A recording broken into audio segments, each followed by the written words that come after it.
Štai taip apsiginklavęs, aš eisiu į mūšį prieš grėblį. Čia akumuliatorius, kuris įsistato į patį pūstuvą ir jisai toks yra sveriantis. Jeigu mes naudosime mažiuką, tai mums užteks šito pūstuvo maždaug 15 minučių. Jeigu mes paimsime 5 ampervalandų, tada jau turėsim 24 minutės nenutraukiamo darbo. Jeigu paimsim 7,5 ampervalandą baterijas, tada jau beveik 40 minučių turėsime nepertraukiamo pūtimo ant visos galios. Kuo sunkesnis dalykas, tuo jis ilgiau laiko. Kad nenešioti to sunkaus dalyko ant rankų, yra štai toksai sprendinys pas DCK ir jį nešiotis ant nugaros. Tada iš tikrųjų yra pakankamai lengva ir gerai.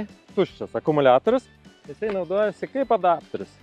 Tiesiog jį įsikišęs, jūs turite tikrai lengvą įrankį, kurį nesunku laikyti, o jeigu visgi norite dar, kad būtų lengviau, tai galite panaudoti diržą ir užsidėti ant peties.